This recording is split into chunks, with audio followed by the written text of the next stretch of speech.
今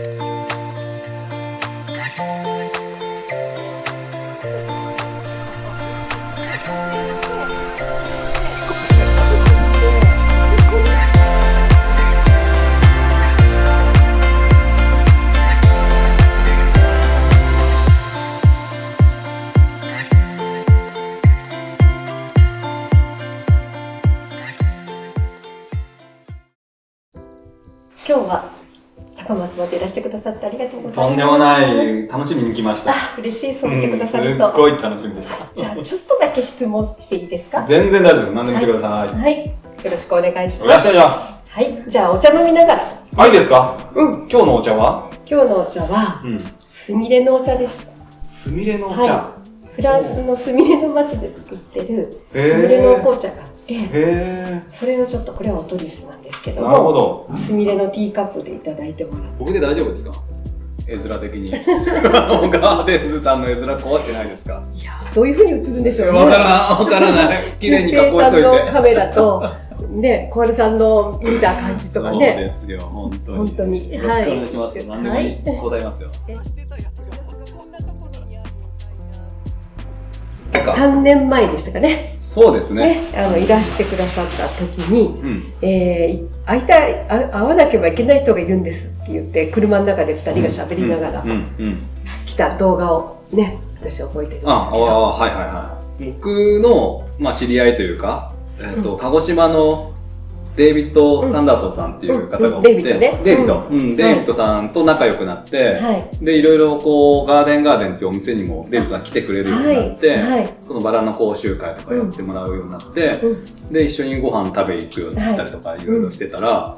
僕のそのちょっと感性というか、ちょっといろいろやってることは、四国の高松に宮本里美さんっていう人がおるから、ぜひ会ってくださいって言われた。そうですか。で、それがきっかけで、だったんですけど、僕、正直なところその時にガーデンさんってあんまり知らないというか、あんま園芸店っていう感じじゃないじゃないですか。そのガーデンみたいなこう園芸交流バンバンやってる店では多分ね、もともとないと思ったんで、あんまり聞いたことがなくて、しかも四国ってなかなか用事ないなっていうのが正直なところで、いやー確かにでも会いに行った方がいいって言われたら会った方がいいんだろうなっていうのはずっと心残りであったんですけど、これでようやくじゃないですけど YouTube やって、動けるようにというか、いろんなところ行けるようになって、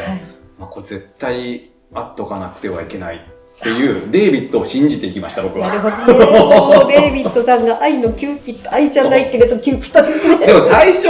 あれじゃないですか。僕のメール、偽物だと思ってって言ってスルーをしたって。だって、やってる内容も、私も見てたんですけれども、ここに来るような、理由がない。確かに。そう。園芸のハウツー動画でやってたから。それで、しかも、ガーデンの中の辺りでしかやってないイメージがあったので、これは偽物がそうやって、そうなんですよ。そういうのが時々なくもないので、もう怪しいなと思ったんです。スルーされたもんで、いやー、俺嫌われちゃったと思って。いや、そんなんじゃない。いや、そうなんですね。まさか来るわけないじゃないと思ったから。なので、アポをもう一回取ったら、帰ってきたと思って。だから2回来るのが本物でびっくりして今度。いや、僕は。もう構えちゃいましたよ。まさかでした。ちょっと本当に、で、宮本さんの本をデイビッドから最初にもらったんで、本でしか宮本さんの情報がなくて、なるほどと思って、ちょっと、なんつったらいいのか、言い方悪いですけど、話しかけにくそうだなと思ったの、その。なるほど。ね、デザイナーだし、そのなんかこう、ゴリゴリなんかそういうのを聞かれるとちょっと困るじゃないですけど、俺も全然そういうの知らないしと思って、結構不安できたんですけど、会って見て一発で大丈夫だなと思いました。一発でしたか。一発でもう挨拶との雰囲気とあれで、これ大丈夫だなと思って、いつもの感じでその接していったら、やっぱり大丈夫だったっていうのは、やっぱデイビーとか多分その辺ちゃんとねお互いを知ってたので、そう合うんだろうというところで多分紹介してくれたんだろうなと思って。私ももう緊張して待ったんですけど何かこう来てから打ち合わせがあってから始まるのかと思ったら何の打ち合わせもなくいきなりやーみたいなのが始まってやって、私もちょっとびっくりはしてたんですけど、でも話がお上手ですっごい私も楽しくって前から知ってる人かのように喋った記憶があります。大体一発撮りで撮ることってそんなにないんですけど、大体ねちょっと打ち合わせというかこういう感じで撮りたいって感じだったんだけど、だってもうどこ撮ってもいいですよとかここも OK あっこも OK 大丈夫ですかって言ったら、うち全然大丈夫って言ってくださったので、これもいけると。なるほど。じゃあ、あれから3年も経ち、今回も来ていただき、浜名湖も見ていただき、本もいろいろ見ていただき、見ました。はい、私に対してのカーメンさんからのイメージってどんなイメージなのかしら。個人の庭を僕いろいろ撮影させていただいて、だいたい庭見ると、オーナーのそのままが庭に出るっていう。出ますよね。もう完全にそうだなっていう、いいとこも悪いとこもって言ってあれですけど、本当にその人柄が庭で分かるので、すごくその庭って表すんだなっていうあるんですけど、宮本さんの庭って本当にこうめちゃめちゃ華やかなっていうイメージがない。わーって咲いてるとか、なんかどちらかっていうとちょっとおとなしいじゃないですけど、ちょっとリラックスして見れるっていう見え方をして、あとなんかやっぱ優しいっていう感じがすごいする。そうですか。その作る側も多分手入れもしやすいだろうなっていうのももちろんあるし、この辺はこれで大丈夫だよみたいな感じもあったりとか、あとこれはこうやって使えるよとか、お茶として飲めるよとか、エディブルで食べれるよとかっていう、食べるっていうのを中にキーワードに入れるとか、香るとかね。そう、香り、五感を通じてみたいなので、なんかなんていうか見るだけじゃなくて体感できる庭っていうのかな、その触って楽しいとか、触って感じれるような要素がすごく入ってて、それがデザインとしてできてる感じがしてて、ありがとうございます。ナチュラルとはまたちょっと違うかなとは思うんですけど。そうですね。ナチュラルすぎず。そう。手を入れてナチュラル。そんな感じ。オーナーさんとかが自分で作っててとか見ててもその体感できるとか、五感で感じれるみたいなところで、ナチュラルなんだけど、やっぱデザイン性と、ちょっとなんかいじってあげた方がいいよっていう要素も残しながらなんで、すごく見た感じがやっぱ おしゃれにそれで見えるっていう、ナチュラルだけどなんかすごいおしゃれねっていうところ、かつなんかオーナーも結構気軽いんじゃないけど、こうちゃんとメンテナンスしなきゃダメですよみたいなもののやり方の提案もされてないんで、そうですね。私もなんか優しいというか、そう言ってくださると一番嬉しい言葉です。本当に結構いろいろやっぱ、僕も活動とかイベント見てるけど、その子供向けになんかいろいろやってたりするじゃないですか。多分そのオーナーさんとかそういうところでは子供も楽しめるような要素をどっかに多分配置しながらとかっていう、オーナー目線のライフスタイル環境からの植物からのデザインに入れて管理しやすいっていう、楽しめる親子でとか、おじいちゃんおばあちゃんもみたいなやつの要素の提案がナチュラルに入ってて好き。ありがとうございます。変わったものばっかじゃなくて、自然なものの良さが。変わったものも少しは入れるんだけれども、やっぱり元々からあるものが好きです。知らなかったっていうのもすごい。僕、宮本さんから、ね、今日もそうだけど、これネギ食べれるのみたいなびっくりしちゃって。なんかヒヤシンスとかシラーというか。そう、シラーだと思って植えてた私。長い間これをシラーだと言ってたんですよ。花がシラーだね。大間違いだったんですよね。これ広めたいって思って言ったら、ものすごい広がるからやめた方がいいって言われて。確かに。手に負えない人が多いかなって。なるほど。そうなんですよ、これ。これもう楽しい季節が来たら食べれるから。なんか僕結構なんていうんですか、キッチンガーデンじゃないですけど、なんかそういったガーデンっていいなとかって思うんだけど、やっぱなんかちょっと野菜畑みたいな感じになりがちになっちゃう。畝でね作るとなりがちだけど、やっぱり枠作るとかデザインしていくと素敵なガーデンになります。ああいうのがちゃんと食べれるものが自然に入ってる、で庭として見れるというか、見れる。大体イギリスに行くとこう見せれるお花の庭があって、歩いていくと向こうにはそのキッチンガーデンもあって果樹もあって、こう全部揃ってます。なるほど。そういうの見てきてたので、そうなんですよ。なんかそれで結構いろいろな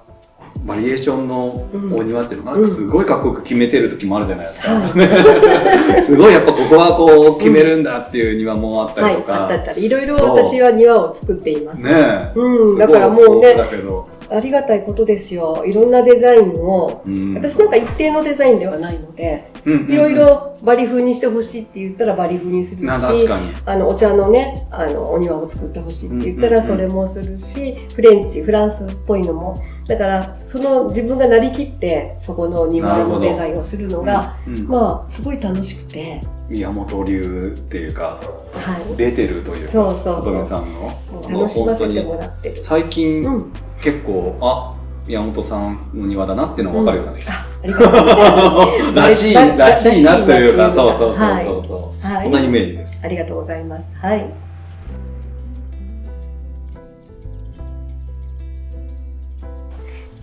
じゃあ今日一緒にこうぐるっと回っていただいて、印象に残った場所とか物とか植物とかございますか？一番印象に残ったのは、もうパッと思いつくのがノイバル。びっくりするでしょ？びっくりするし、その由来も聞いたりとかなんかして、あと丁寧にやっぱ仕立てをしたりとか、であれがメインになってるっていうお店っていうのはちょっとなんかないですよね。常識外だったなっていうところで、でもね、いいところにね出てくるんですよ。そういうことですよね。不思議、アーチを立てたらアーチの両サイドから出てくるし、ね、壁の際って植えられないけど壁から出てくるし、そこの中からも出てきてるの、バードバスの下から。確かに。なんかああいうのを見ると自分たちも植栽っていうのはちゃんとこう離して植えなさいとか、こういう風なバランスで植えなさいってあるんだけど、これでもいいんだというか、これが自然な感じなんだっていうのは、これでもいけるんだって、これをうまくこう飾ってあげるだけで、その子の見せ方っていうのは、見え方、植物ですからね。こんなところに出てきたら普通抜いちゃうっていう、そうなんかこうね、邪魔というか、この子出てたんだけど、それを生かして、それを大事にじゃないけど誘引して見せてるっていうのは、なんかすごい印象的でしたね。よかったです。でもこれ言ったからってノイバル売ってないから売り上げにつながらないからさ。でもなんかもうちょっとあれですけど、そういう考え方を皆さんしていただいたらね、それでいいんじゃないかと思います。そこが全部出てたんで、各コーナーの本当に彩りと細かいなんですか、ディスプレイの交換とか、あと宮本さんがもう個人的に好きだってやつがもう分かりやすくこうバーンってあるっていうのが、あれもまた面白くていいなと思って、これ多分好きなんだろうなっていう。スミレね、今もスミレ大好きだから。今のスミレもこんなにたくさん種類、こんな小さな店で置いてあるところないぞと思いながらだけど、本当ですね。この個性のちょっと強さというのかな、あれは本当にバラが物語ってるなっていうのでね、すごく印象が良かったです。よかったです。まあなんかやっぱりこう日本に前から昔からあるものっていうのはやっぱりね、確かに強いし可愛いしそそとしてるし、そう八重のね大きくなった八重とかがね流行ってきますけど、何でもね、ふくよかとか大きいとかが流行ってきますけど、やっぱりもうそれも見つめ直して、こうね、庭に取り入れていくとどんどんもう暑くなってきてるし、また見直して、そういうものと一緒に暮らせたら、楽しさをまた違う意味で見出せるんじゃないかなと思ってます。みんな見てる人たちはすごく心強いと思う。園芸品ってどんどんいろいろ出てきて、なんか追いかけないといけないような、そんなちょっとなんかね、SNS 見てるとそんな感じになって、ちょっと見つかれてしまったりとか、まあちょっとなかなか毎回買うっていうとなるとちょっとってハードルがどんどん上がってるなっていうのを僕も薄々感じてはおったんだけど、やっぱ僕らも商売ってなるとやっぱそういうのをお勧めしてね、買ってもらうっていうのもあるんだけど、まあでもどっかでやっぱ普通の草花とか普通の昔からの在来種の方が結構いいなって。そうで自分で生きていってくれる。強いですもんね。強い。そう、それをちょっと手を入れて綺麗に手入れをして見せてると、ね、それだけで素敵だって言われるので。そうやって言ってくれるお店の人ってなかなかいないので、やっぱり。あれもこれも新しいの入りました。それはそうですよ。それはそうだ。僕もなかなかこう言いにくい部分もあるけど、でも本当に僕はそういったところの植物、さっき言った疲れてしまうね、ちょっと大変な気候になってきてしまうんで、これ強くて、で、そんな花つき良くないけど、しとやかに咲いてるようなやつ。でもいいんじゃないかと思いますよね。まあ、いろいろ考え方はありますけども、はい、私はそれが好きなので。なるほど。腑に落ちました、すごく。じゃあ、どうもありがとうございました。とんでもないです。ありがとうございます。じゃあ次は、花友フェスタ。よろしくお願いします。はい。その説は。よろしくお願いいたします。また何の打ち合わせも多分なく始まるトークショーだと思います。そうですね。大丈夫だと思います。はい。なんとかなります。はい。ありがとうございます。よろしくお願いします。